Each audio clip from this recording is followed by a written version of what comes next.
तयार झाल्यात आपल्या मसालेदार आणि चविष्ट शेवग्याच्या सुक्या शेंगा. नक्की बनवा. आवडल्यास लाईक, कमेंट आणि सबस्क्राईब करायला विसरू नका. Good evening friends. आज मी बनवणार आहे शेवग्याच्या सुक्या शेंगा किंवा शेवगा मसाला. तर त्यासाठी लागणारं साहित्य आहे, इकडे मी एक जुडी मी शेवग्याच्या शेंगा घेतल्या होत्या. त्या मी कापून हे बघा अशी सालं काढून घेतलेली आहेत. इकडे अर्धा बटाटा कापून घेतलेला आहे आणि एक वाटीभर मटार आहे. तर आपण आता हे स्वच्छ धुवून मिठाच्या पाण्यामध्ये हे सगळं वाफवून घेणार आहोत. कढईमध्ये मीठ घालते. आता इकडे कढईमध्ये मी मिठाच्या पाण्यामध्ये शेवग्याच्या शेंगा घातलेल्या आहेत. पहिल्यांदा आपण 5 मिनिटं शेवग्याच्या शेंगा वाफवून घेणार आहोत आणि त्याच्यानंतर बटाटा आणि मटार घालणार आहोत. आता शेंगा निम्म्या शिजून झालेल्या आहेत.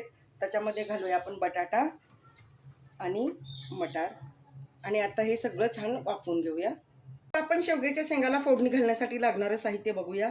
इकडे एक कांदा मी कापून घेतलाय. 10 ते 15 लसूण पाकळ्या आहेत. कांदा खोबऱ्याचं वाटण आहे. अर्धा टोमॅटो आहे आणि मुठभर कोथिंबीर आहे. आणखीन आपल्याला तिखट, मीठ, हळद, हिंग आणि फोडणीसाठी तेल लागणार आहे. इकडे शेंगा, मटार आणि बटाटा शिजून झालेला आहे. आपण खाली काढून घेऊया. आता आपण शेंगाला फोडणी मारणार आहोत. इकडे मी कढईमध्ये 2 चमचे तेल गरम करून घेतलंय. सगळ्यात पहिल्यांदा घालूया मोहरी, जिरं अर्धा चमचा, हिंग पाव चमचा. आता घालूया कांदा आणि ठेचलेला लसूण. कढीपत्ताही घालते. कढीपत्त्याची 5 ते 6 पानं घेतलेली आहेत. आपण कांदा छान तळून घेऊया. आता घालूया हळद, तिखट, कलरसाठी काश्मीरी लाल मिरची.